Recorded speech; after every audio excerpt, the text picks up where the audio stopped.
Cushing, May 28th. Dear Roger, Lois, the world's best friend and neighbor, is back. She hasn't started painting yet. She always starts out by weeding the borders. And anyway, we're still getting our systems set up. Now that both of us are summer people, that's what comes first. I just went over for the annual changing of the cans in the composting outhouse. Compost Lou to you.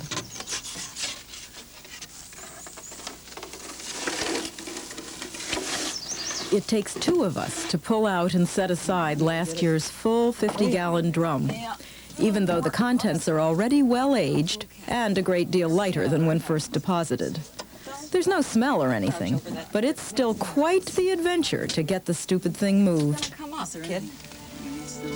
Okay. No, we're doing good. Oh, here we go. Okay. Oh, no. Whoops. Hang on. There.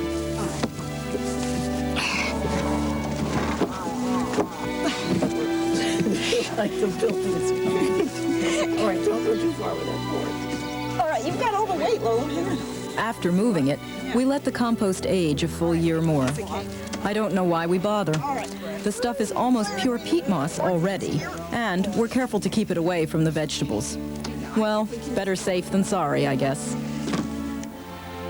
Bill is hard at work on our new clay bread oven. Primitive technology at its best. Ovens like this have been in use for millennia, and they still work great. You start by building a stone base. Then on that, you make a bent sapling frame.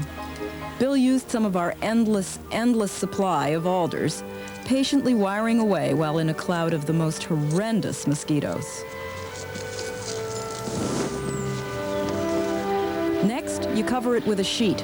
That makes the interior smoother than it would be if you put the clay right next to the alder frame. Then comes the real heavy work, the foot-thick clay shell. Each mud and straw brick weighs about 40 pounds. You have to lift well over a ton before one of these babies gets made, and that's the least of it. Brick making is the real buster. I tried kneading that heavy stuff together and lasted about 10 minutes. Talk about aching biceps. Me for the helper roll. That's my speed. Want to get a whole lot because the bugs are so foul down by the hay. Do you want me to fluff this out for you? Well, that's kind of we can get it. Let's go along there. Of course, it's fairly buggy here. Boy, there are a lot of bugs here.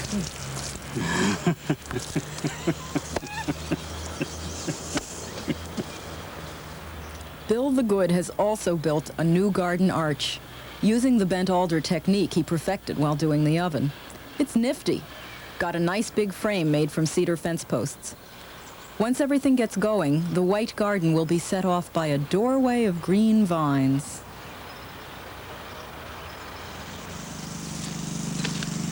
I've been planting beets and carrots in the raised beds. After years of work, the soil in them is absolutely stone-free, so the roots grow straight.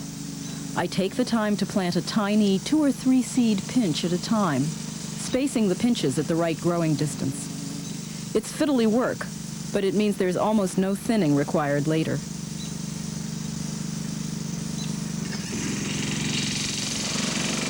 We found a great use for the rototiller. It makes clay softening easy, if noisy.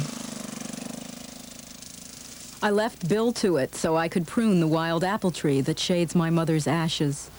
I'm trying to keep the sweeping branch effect while letting in more light for flowers. Our ravine clearing of last winter has helped a lot. The whole area is much more open now.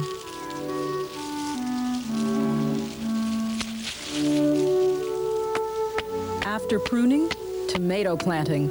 Always a red letter moment. I drive the stakes first, so they don't hurt the roots. Okay, Roger. Here we go. First brandywine into the ground. Let's hope we have a long, hot summer. I like to bury the first several inches of the tomato stem. It slows down initial growth a little, but the roots that form on the buried part make the plant much stronger, particularly if there's a serious dry spell.